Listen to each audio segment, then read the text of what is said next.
One of the things that makes the Commander format so fun to brew is that you have access to almost all the cards in Magic's history. Not only does this allow for some very powerful interactions, but it also allows players to build decks around what would normally be unplayable archetypes. If you're anything like me, you love building decks around janky themes and trying to win with them. One of my favorite janky strategies is building focused decks outside of their color pie. What's up everyone, welcome back to the Carnarium. I'm Waste and I got another video for you today. Let's dive into how I broke the color pie by building a mono green mill deck with Shigeki, Jukai Visionary.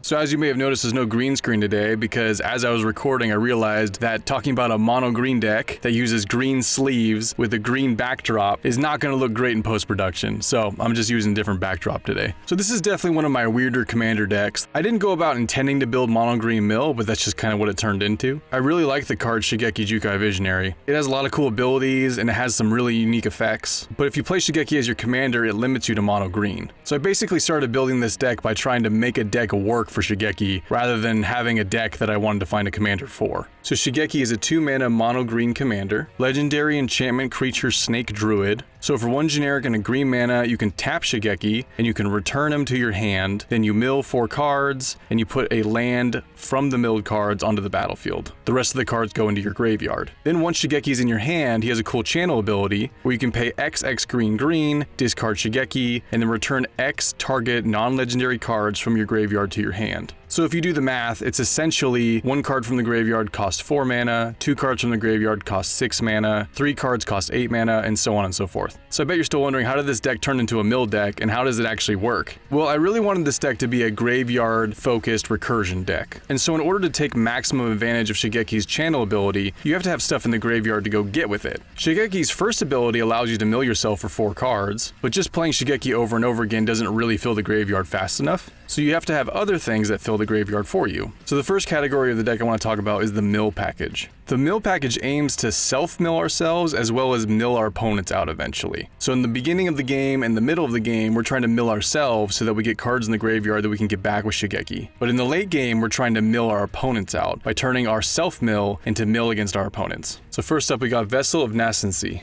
This enchantment can come down early game and allows us to mill the top 4 cards of our library and put a permanent card from among them into our hand. We can put a land into our hand if we need mana, or any other permanent type that we might need in that moment. And like I said, it also fills our graveyard, so it gets our graveyard strategy going. Next up is Codex Shredder. This is another early game self-mill card. It also has the benefit of paying 5 mana to return a target card from our graveyard to our hand. So it's a nice little utility artifact. Doesn't do the most mill, but it comes down early. So over the course of 5-6 turns, it definitely helps fill our graveyard. It also says target player, so if someone tutors for something and puts it on top of their library, we can make them mill it. So it has a little bit of utility outside of just milling ourselves. Next up is Goldcaller's Bell. Very similar to Codex Shredder, except it makes each player mill 1 card. And so if we have enough of these types of little mill artifacts down, we can actually stack them up and mill a decent amount each turn. Next up, we got Hermit Druid. Green and a tap, we can reveal cards from the top of our library until we reveal a basic land card. We can put that card into our hand and put all other cards revealed this way into our graveyard. So as we'll see later on with the ramp package in this deck, the main source of ramp in this deck is basic lands. So by the time we get to Hermit Druid, there might not be that many basic lands left in our deck. So this card has the potential to mill us a lot. I've definitely had games with Hermit Druid where I go to mill myself and I don't hit a basic land until I'm 30 cards deep in my library. And then I've had games where there's a basic land right on top of my deck. So it's a little hit or miss, but more often than not, the average is about 10 cards, which is a lot of mill. That's 10% of our deck. And again, stacked up with our other mill pieces, we can mill ourselves a lot. Next up, we got Perpetual Timepiece. So this is another mill artifact. We can tap to put the top 2 cards of our library into our graveyard, and then we can pay 2, exile Perpetual Timepiece, shuffle any number of target cards from our graveyard into our library. So this is a nice little mill artifact that allows us to mill ourselves, but also has the ability to shuffle cards back into our library, which helps protect us against graveyard hate, like Bajuka Bog or Rest in Peace when they come down. Since we can activate this effect at instant speed, it's really great protection for making sure our graveyard's not wiped out. Next, we have Mesmeric Orb. I'm sure a lot of you have played against this card. It's very very brutal, but it's great in this deck. So 2 mana, whenever a permanent becomes untapped, that permanent's controller mills a card. So this affects everyone at the table, not just us. And it does say permanent, so that includes your lands. We're going to be ramping a lot because we're in green, and part of the strategy is making a lot of mana so that we can do big mill effects. This deck likes to put a lot of permanents down. So more often than not, Mesmeric Orb is milling us for 10, 15 plus cards each turn, but it's also milling our opponents as well. So this card is really great in our deck because it helps us mill ourselves, but it also mills everyone else at the table at an equally alarming rate. Like you've already seen, we have ways of shuffling our graveyard back into our library. Most decks don't have that ability, so if Mesmeric Orb sticks around, it often does win games. Next we have Sands of Delirium. So we can pay X, tap, target player puts the top X cards of his or her library into his or her graveyard. So like I mentioned before, we're going to be making a lot of mana with this deck, and we can use that mana to then mill ourselves. However, in the late game, we can use that mana to mill our opponents. Once we've filled our graveyard up enough and gotten the cards we need with Shigeki, we can turn this card around and start pointing it at our opponents.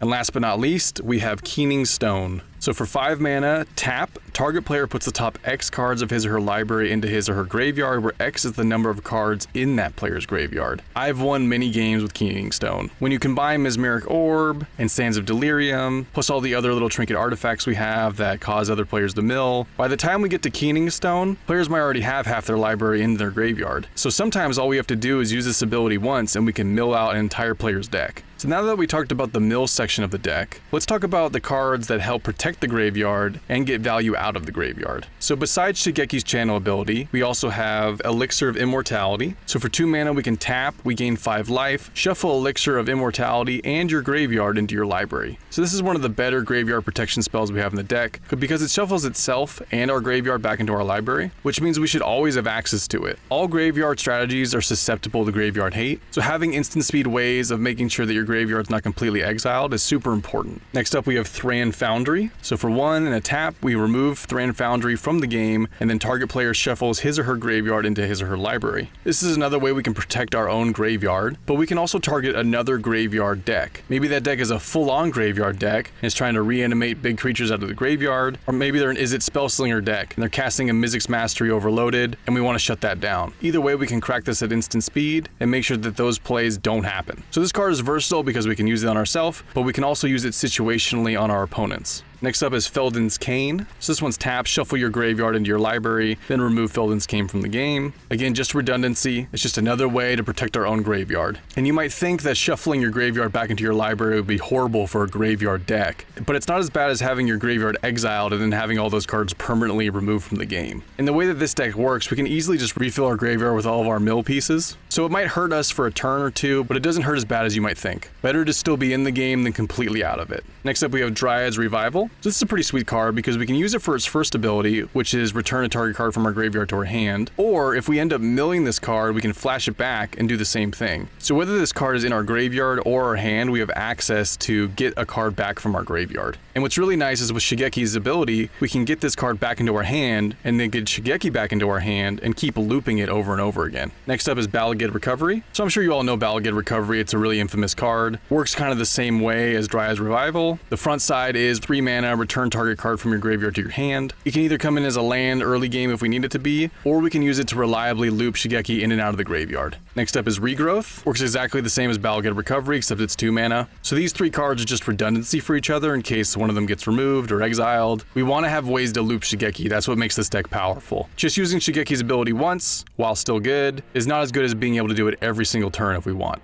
And then last but certainly not least is Praetor's Council. So for 8 mana, we can return all cards from our graveyard to our hand. Then we exile Praetor's Council and we have no maximum hand size for the rest of the game. So as we talked about, this deck can put a lot of cards into our graveyard. And we have other cards that we can use to get those cards back into our hand. So whether we mill Praetor's Council or we end up drawing it naturally, there's going to be times where we have 50 or more cards in our graveyard. Being able to return our entire graveyard to our hand and then having no maximum hand size for the rest of the game is basically GG for the table. This deck is so weird. This deck works on such a different axis than most decks that when I've played this deck in the wild, a lot of people just give up. The direct quote is, "My deck has no way of reasonably interacting with your deck." deck. Which brings me to my next section, which is the fog section. If you've ever played any kind of older format, you've probably run up against turbo fog. This is a type of strategy that revolves around fogging your opponent over and over again, while you incrementally gain value or mill them out or slowly ping away their life total. But the main theme is that you're using fogs to stop all their combats so that you can build your game plan and eventually take your opponent out. So this deck works exactly the same way, except what makes it extra powerful is that we have a way in the command zone to get the fogs back. When I first built this deck, I ran like 20 or something fogs, which was way too many. But as I played it more and more, I realized I don't need that many fogs. I just need a good selection of fogs, and then by using Shigeki, I can just get them back in my hand and use them over and over again. And like we talked about before, if I have the ability to loop Shigeki, then every turn I can put a fog back in my hand. So first up we have fog. Seems like a good one to start with since that's what turbo fog is named after. So I have one of the original whiteboarder ones here. I'm going to read it for you verbatim because it's kind of funny the way it's worded. Creatures attack and block as normal, but none deal any damage or otherwise affect any creature as a result of an attack or block. All attacking creatures are still tapped. Play any time before attack damage is dealt. So the updated Oracle text on this card is prevent all combat damage that would be dealt this turn. I've talked about it in other videos of mine, but fogs are incredibly powerful effects. I recommend that people run at least one fog in each of their decks. It's a great utility card. You can stop an entire player's combat from happening, which not only stops the damage from happening to you, but it still leaves all their creatures tapped, which means the table can attack them on the backswing. It leaves them super vulnerable. So now imagine this deck where we can fog every single turn. Next up is Spore Frog. So 1 mana 1/1 creature, sacrifice Spore Frog, prevent all combat damage that would be dealt this turn. Basically the same exact thing as Fog, except it's a creature. We can sacrifice it at instant speed whenever we want. It's a little bit more of a face-up play, but it's nice to have diversified types of fogs, just in case someone has a counter for a non-creature spell or something like that. Since Spore Frog is a creature, it gets around that. And since sacrificing it is an activated ability, there aren't a lot of things that can stop that from happening. Next up, Constant Miss. So this is the granddaddy fog in the deck. This is a fog that has a buyback clause. And buyback means that if we pay the buyback cost, we can put it back in our hand after we cast it. And the buyback cost is sacrificing a land. Now normally that would be a really big cost, but for a deck like this that's going to have a ton of lands on the battlefield and has the ability to get lands back from the graveyard, and as we'll talk about later, play lands out of the graveyard, this isn't really a cost at all. So this is a fog that doesn't even need Shigeki. We can just pay the buyback clause every time we cast it and put it right back into our hand. And the only thing that can stop this is a counterspell. But again, a counterspell will put it into the graveyard, which is right where we want all our cards because we get them back with Shigeki. So now I hope the dots are starting to connect about why this deck is so painful to play against. It's really hard to get through the wall of fogs once the engine starts going. Next up, Blessed Respite. 2 mana instant, target player shuffles their graveyard into their library, prevent all combat damage that would be dealt this turn. So these are two separate clauses. This doesn't mean that we have to shuffle our graveyard into our library, although we could. This just means that we have to target a player. So the last time I cast this spell, I actually did shuffle a graveyard player's graveyard back into their library, and I stopped all the combat damage that was happening that turn, which was coming from a different player. So I kind of 2-for-1 the table because I completely shut down the graveyard player who didn't have a real good way to bounce back from having their entire graveyard shuffled back into their library, and it stopped the combat from the aggro player that was trying to kill me. We can also use this card on ourselves, just like with all of our other graveyard saving effects, so we can use this in a pinch, but it's really best when you're 2-for-1ing the table by taking out someone's graveyard and stopping the combat that turn. Next up, Winds of Qualsisma. So again, prevent all combat damage that would be dealt this turn. And then Ferocious, if you control a creature with power 4 or greater, instead prevent all combat damage that would be dealt this turn by creatures your opponents control. This deck does have a way of making a lot of tokens, and so one of the ways the deck can win if we can't get the mill engine online is just by attacking people. So this is a nice multi-purpose fog because we can use it as a normal fog, or we can use it when we're attacking someone, and it will prevent all the combat damage to our creatures but not to the opponent's creatures. So we can effectively save our creatures by giving them pseudo-indestructible and catch the opponent off guard. Next up is Respite. 2 mana instant, creatures deal no combat damage this turn, gain 1 life for each attacking creature. This card's really good against decks where they have a lot of creatures like a token deck or a low to the ground aggro deck. This card can gain you a lot of life against the right attack. And again, being able to get this out of our graveyard every turn if we want means that we can gain this life every turn. Next up is Lull. 2 mana instant, creatures deal no combat damage this turn, and then we can cycle it for 2. So this one's nice because we can cycle it, which puts it into our graveyard. We can draw a card because we cycled it, but we also have access to it because it's in our graveyard. Normally when you cycle stuff, it kind of goes away forever. You're discarding a card you don't need to get a card that you hopefully want. But in our deck, we're effectively putting it right back on top of our library and drawing a card. So it's a nice little utility fog in the deck. Next up, Moment's Peace. This one's like 2 fogs baked into one because it has flashback. So ideally, we're just using this as a normal fog and getting it back with Shigeki, but in a pinch, we can actually flash it back from our graveyard, which means we don't need to have it in our hand. So this is another really great versatile fog in the deck, just gives us something slightly different. Sometimes we haven't set up the whole engine yet, or we don't have time or the mana yet to get something back from the graveyard into our hand and cast it. So being able to cast this from the graveyard can buy us the time we need to get the rest of our cards set up. And then one of my favorites in the deck is Blessed Respite. So I don't think I've ever seen anyone else play this card. I've heard people talk about it, but I think in all the games of Commander I've ever played, I've never seen anyone else cast this. But it's actually a really great fog. It's a little expensive for 5 mana, but the effect is really good. So search your library for up to X basic land cards, where X is the number of creatures attacking you. Put those cards onto the battlefield tapped and shuffle. Prevent all combat damage that would be dealt this turn. So this is a ramp spell and a fog in the same card. So let's paint this picture. What's an average combat look like? Maybe like 3 creatures attacking you. So for 5 mana, we can fog, and then we can search our library for 3 basic lands and put them onto the battlefield. Even in that scenario where you're only getting attacked for 3 creatures, that's still incredibly powerful. And with this deck, we can get it back. So as the combats get more and more intense, this card gets better and better. But it's still really good on turn 5 where you're getting attacked by 3 creatures. So besides the fogs, this deck likes to put stuff on the battlefield to get in the way of other people's combats. It also likes to gain life so that we can survive for a little bit longer. So I slotted in a handful of landfall cards that either gain us life or make creature tokens,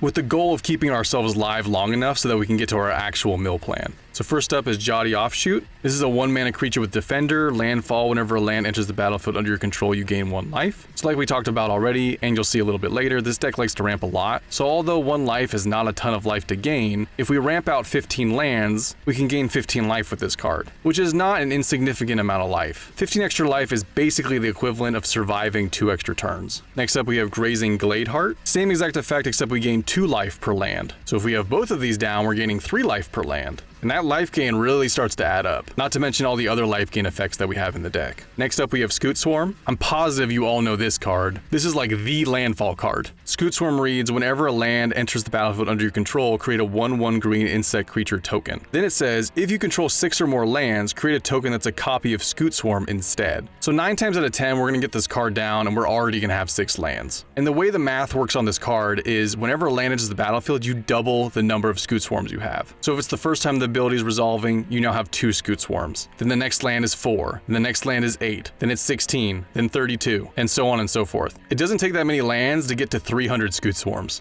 Trust me, as someone who's gotten to 300 Scoot Swarms multiple times, this card is incredibly powerful. And obviously if we get that many 1/1s, we don't really need to mill out our opponents at that point, we can just attack them all. So while this deck does focus on the Turbo Fog strategy to get to the mill strategy, we do have other ways of killing our opponents, which I think is really important in any deck. You don't want to have just one way to win, because that one way could be completely snuffed out by someone else's strategy. So these landfall effects give us another way to win with this deck. Next up is Tireless Provisioner. So landfall, whenever a land enters the battlefield under your control, you create a food token or a treasure token. Most of the time we're going to be creating that treasure token to get us extra ramp, but sometimes we do create the food token if we want to gain life. Next up we have Zendikar's Royal. 5-mana enchantment, whenever a land enters the battlefield under your control, create a 2/2 green elemental creature token. More creature tokens to gum up the battlefield and or attack down our opponents with. There are going to be games where we just use the 2/2s as blockers, and there are going to be games where we actually make enough of them to become a legitimate threat. Next up, Rampaging Baloths. 6-mana creature, landfall, whenever a land enters the battlefield under your control, you may create a 4/4 green beast creature token. So you can imagine if we have a couple of these down, Scoot Swarm and Rampaging Baloths, or any other configuration, we're making a lot of creatures every turn.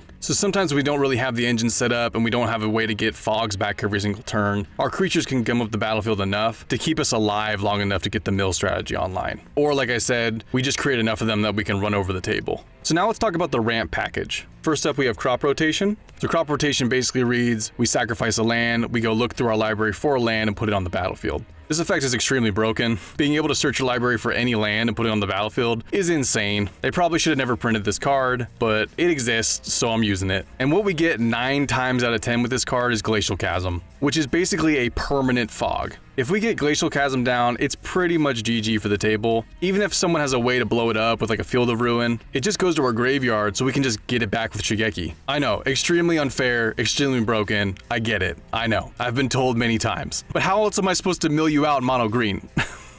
Next up we have Collective Voyage. So this is a really great card in our deck because it allows us to pay X mana and then search our library for that many basics and put them on the battlefield. Our deck is probably going to be making the most mana at the table, so we're already going to break the symmetry of this card. It does allow each player to do this, but since it's a sorcery, we cast it on our turn, and how much mana realistically is each player going to leave up? They might have 1 mana or 2 mana, but it's not going to be the 10 mana that we leave up or the 15 mana that we leave up. So this card can ramp us a ton. In the early game, we can use it to just ramp a land or two. In the late game, it's an insane amount of ramp. And then like we talked about with our landfall strategies, if we put 10 lands on the battlefield, then we make 10 4/4s, 10 exponential copies of Scoot Swarm, gain 30 life. It's insane. Next up, we have Sylvan Scrying. 2 mana sorcery, search your library for a land card, reveal it, put it into your hand, then shuffle your library. Again, we're just gonna go get Glacial Chasm. We'll talk about all the lands we have in the deck later. Depending on where we're at in the game, there might be some other lands that we want to go get, but really it's in here so we can go get Glacial Chasm. Next up, Ramp and Growth, the card that Ramp was named after. 2 mana sorcery, search your library for a basic land card, put it into play, tapped, shuffle your library afterwards. Essentially go fetch for a basic land. Old Faithful. Next up, Summer Bloom. 2 mana sorcery, play up to 3 additional lands this turn. Yes,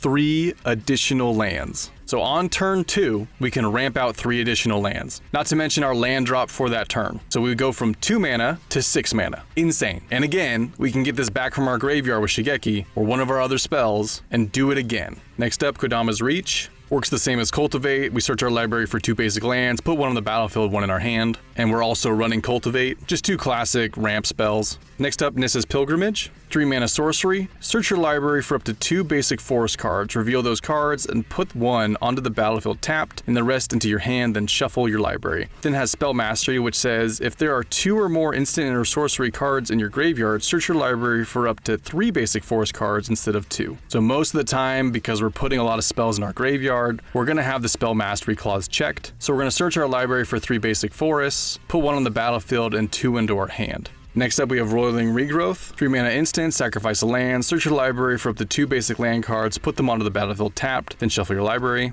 I know sacrificing a land sounds scary, but it's actually a really good ramp spell. The fact that it's instant speed is also really, really nice. And in this deck, since putting stuff in the graveyard isn't a downside for us, this card really is all just upside. Next up, Harrow. Works the exact same as Roiling Regrowth, except the lands come into play untapped, so it's a slightly better version. Next up, Far Wanderings. 3 mana sorcery, search your library for a basic land card, put that card onto the battlefield tapped, then shuffle your library. Then this card has Threshold, so if 7 or more cards are in your graveyard, instead search your library for up to 3 basic land cards, put them on the battlefield tapped, then shuffle your library. So in our deck, this is almost always a 3 mana, get 3 basics, put them onto the battlefield, which is an insane rate for a ramp spell. Really, really good in our deck. Next up, we have Realms Uncharted. 3 mana instant, search your library for 4 land cards with different names and reveal them. An opponent chooses 2 of those cards, put the chosen cards into your graveyard and the rest into your hand, then shuffle your library. Like we've discussed over and over, our graveyard is an extension of our hand in this deck. So really this card reads, for our deck, 3 mana, gain access to 4 different lands.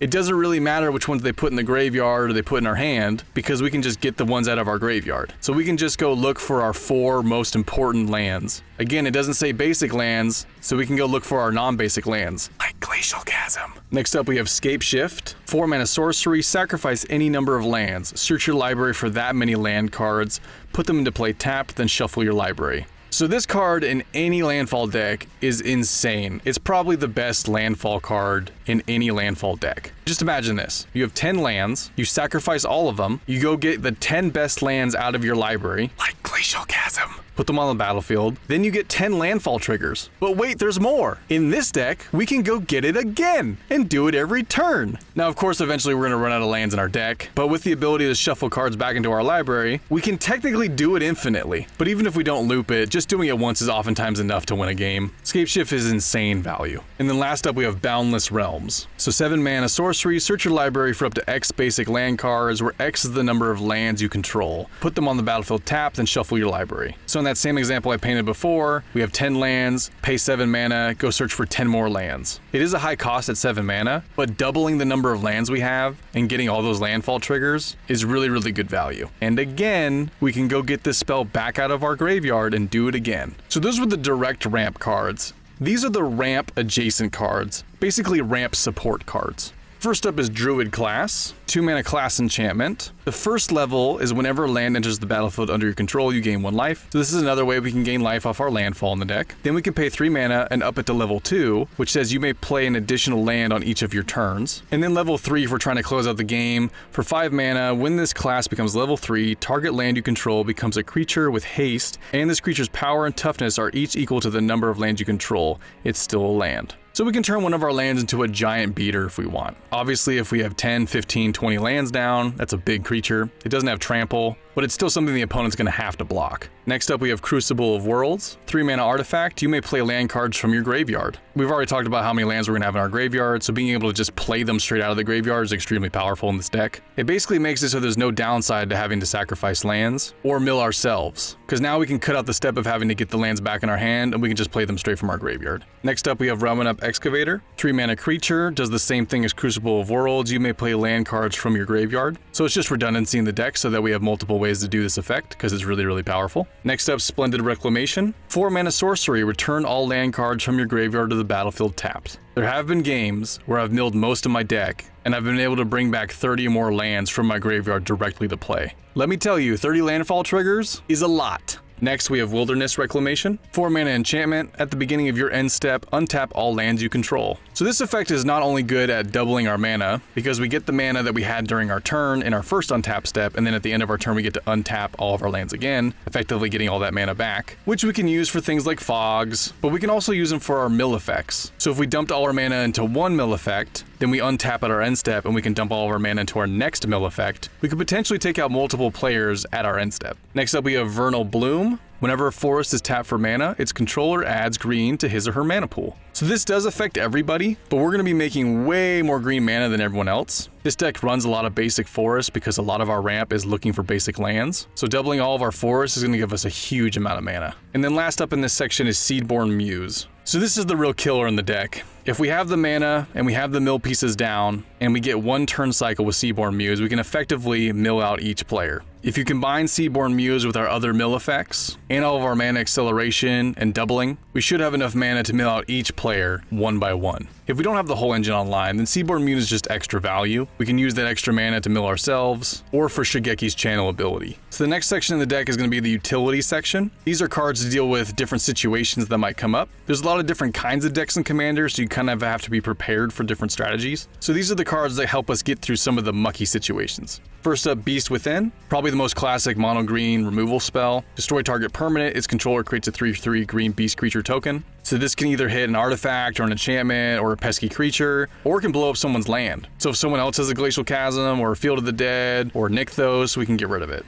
Next up is Nevinral's Disc. 4 mana artifact, enters the battlefield tapped. 1 and tap, destroy all artifacts, creatures, and enchantments. This will of course also hit us, but we have the ability to get everything back from our own graveyard, which is why it's key that we're using a destroy effect and not an exile effect. Green doesn't have a ton of ways of removing creatures, so this is a nice way to clear the board and take out creatures as well. Next up, we have Fade from History. 4 mana sorcery. Each player who controls an artifact or enchantment creates a 2/2 green bear creature token, then destroy all artifacts and enchantments. Sometimes you're going to be playing against an artifact deck or an enchantress deck, both of which are very powerful. So having a way to get rid of all of those permanents is really handy. And since this doesn't target, there isn't really a way to give them hexproof or shroud, and it gets around some of the protection spells that those decks like to run. Next up, we have Introduction to Annihilation. 5 mana, exile target non-land permanent, its controller draws a card. So 5 mana is usually a pretty steep cost for this kind of effect. Exiling a non-land permanent is usually around a 3 mana effect, but we are in green and we are ramping a lot, so it doesn't really feel like it costs 5 mana to our deck.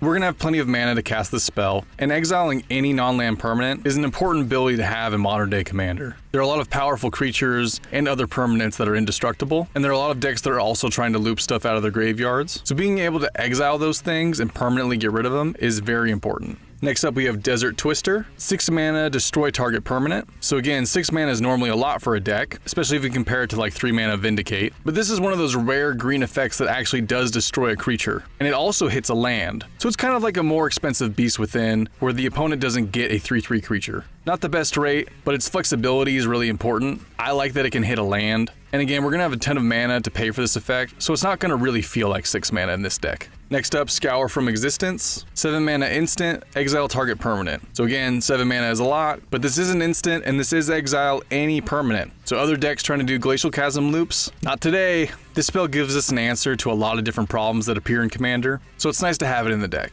Next up we have Ezuri's Predation. This is about the closest you can get to a mono green Wrath. So this is an 8 mana sorcery. For each creature your opponents control, create a 4/4 green beast creature token. Each of those beasts fight a different one of those creatures. So essentially the way this card works is if your opponents have a combined total of, let's say, 20 creatures, we make 24/4 beasts, and each beast fights one of those 20 creatures. Some of the beasts will win the fight, some of them will trade, some of them will lose. But what generally happens with this card is it takes out a lot of creatures at the table, usually at least 75% of them, and we still have 4/4 beasts left over after all is said and done. So this is a great way to wipe the board and give ourselves some more creature tokens as blockers. And while 4/4s aren't the biggest thing ever, they're not small either, especially if we have 3, 4, 5 of them left over. That's a lot of power and toughness on our side of the battlefield. And again, we can get the spell back from our graveyard and do it again.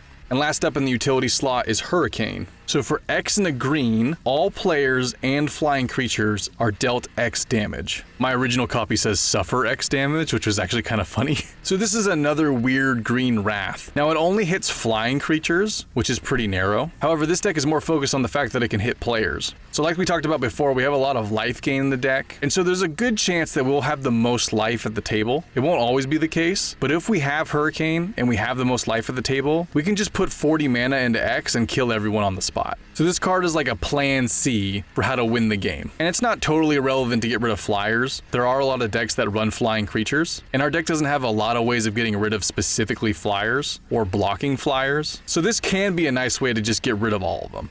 So the last category of the deck is the lands. So I think we gotta start this one off with Glacial Chasm. Glacial Chasm has a cumulative upkeep of 2 life, which means every turn we put a counter on this, and then we lose 2 life for each counter on it. When Glacial Chasm comes into play, sacrifice a land. You can't attack, however, all damage dealt to you is reduced to 0. That's not just combat damage, that's any type of damage. So this land essentially is a super fog. Not only does it prevent all damage, but it's attached to a land, which is really hard for most decks to interact with. So in a lot of games, if this land comes down, there's almost nothing that anyone can do about it. And even if someone has a way to blow it up, like a Field of Ruin, we have so many ways to either get it back or play it straight out of our graveyard that make it harder to permanently get rid of. All we need is a couple turns with this down, and we can build up our engine and start milling people out, or bring our whole graveyard back into our hand, or create enough landfall triggers to just make a gigantic board state. So this is by far the most powerful land in our deck, and because of the nature of how our deck works, it's even harder to get rid of than normal. Next up we have Field of the Dead, another very broken land. Field of the Dead enters the battlefield tapped, it can produce colorless mana, and it says whenever Field of the Dead or another land enters the battlefield under your control, if you control 7 or more lands with different names, create a 2/2 black zombie creature token. So while that sounds like it might be hard to achieve, it's really easy to get 7 or more lands with different names. Even as a mono green deck, I can still run different types of basic lands in my deck so that I hit this clause even faster. I have regular basics, snow-covered basics, and a waste. And like we discussed before in the landfall section, we have a ton of lands entering the battlefield in this deck. So Field of the Dead is just another way to gum up the battlefield and create a bunch of creature tokens. Except this is stapled to a land, which is even harder to get rid of. And like we talked about with Glacial Chasm, even if someone has an answer for it, we can just get it back. Next up we have Hall of the Bandit Lord. So this is a really cool tech land. Comes into play tapped. We can pay 3 life, add 1 mana to our mana pool. If that mana is spent on a creature spell, that creature has haste. So what we can do is we can use this on Shigeki to allow us to activate Shigeki's ability immediately. Normally we have to play Shigeki, wait a whole turn cycle until it's not summoning sick anymore, and then we can activate him. But now with Hall of the Bandit Lord, we can cast Shigeki out of the command zone, immediately give it haste, and bounce it right back to our hand. And that's where we want Shigeki. The mill mode on Shigeki is useful in the early game, but we really want Shigeki in our hand for the channel ability. So Hall of the Bandit Lord allows us to expedite the process of getting Shigeki out of the command zone and back into our hand. Next up we have Temple of the False God. So this is a land that taps for 2 colorless mana as long as we have 5 or more lands. 5 lands is not hard to hit in this deck. More often than not when we play this card we will have 5 or more lands. So this is essentially a free Ancient Tomb that doesn't hurt us every turn. Next up we have Field of Ruin. Utility land that lets us blow up non-basic lands. There are a lot of very powerful non-basic lands in Commander as we've discussed in this video, so it's important to have a way to deal with those. Next up we have Crawling Barrens. This is a great utility land that can become a creature land. It allows us to pump as much mana as we want into it to make it into a big creature. But what I like about this creature land is that the counters stay on the creature, so we don't have to continue to do that every turn. Creature lands are a great way to fight through control players or other dirtle strategies. Because they only become a creature temporarily, the opponent has to have instant speed interaction to get rid of it, and they can't have interaction that says non-land permanent because it is still a land. And then it's great as a finisher as well. If we're at the end of the game, we want to go out for an all-out attack, we can always pump a bunch of mana into this and send it at someone and force them to block it or take them out. Next up we have Blighted Woodland. Taps for a colorless, we can pay 4 mana, sacrifice Blighted Woodland, search your library for up to 2 basic land cards, put them on the battlefield tapped, then shuffle your library. So this is just another way to ramp, get more landfall triggers, get the engine going. Next up we have Reliquary Tower. So this is another super important land in the deck. Having no maximum hand size is important when bringing back as many cards as we want to with Shigeki. Ideally, this deck is trying to bring back 10 or more cards from the graveyard with Shigeki's ability, which is obviously over the maximum hand size limit, so having a way to not have a maximum hand size is important in this deck. Where this deck really wants to be is have a handful of 20 plus cards, so that when we have our Seedborn Muse or Wilderness Reclamation, we're able to use that mana.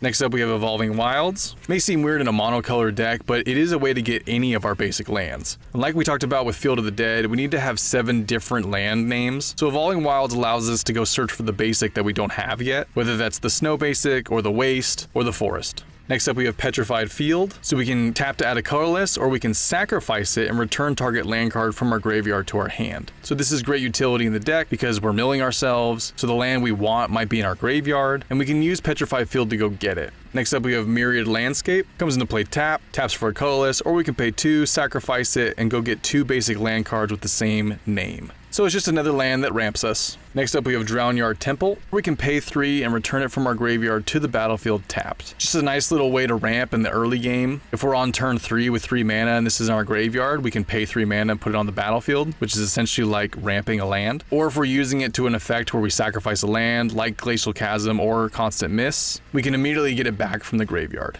Next up we have Tree of Tales. This is just a green artifact land. It's just another way to turn on Field of the Dead. Comes into play on taps for green mana, but it has a different name than a forest. Next up we have Buried Ruin. Taps for a colorless, or we can pay 2, sacrifice it, and return a artifact from our graveyard to our hand. So it's just redundancy to get stuff out of our graveyard. A lot of the key pieces in our deck are artifacts, so it's nice to have another way to get one back. And then we're running 21 basic forests, 4 snow-covered forests, and 1 waste, for a total of 40 lands plus the MDFC and Bala recovery. So that's how I built Mono Green Mill with Shigeki Jukai Visionary. This deck is super funky. It's not a deck I jump to every time I play Commander, even though I find it really fun to play. The reason being is that not a lot of decks have a way to get past it. If you're an attack-based deck, which a lot of Commander decks are, there's basically no way to get through the Wall of Fogs. Now this is why I always recommend decks that can run them, use spells that say damage can't be prevented. Using effects like these get around fogs, because fogs don't work against them. But most players aren't running effects like that, so in my experience, most decks don't have a way to interact with my deck. I'm not really sure where this deck lies in terms of brackets. It definitely feels more powerful than a bracket level 3 because of the way that it interacts with the table. I'm not really sure it's a bracket level 4 though, because it doesn't really have a way to interact with some of those decks and what they're doing. This deck is not going to stop an extra turn deck from going infinite, or an Urza deck from popping off. So I guess this is like a 3.5?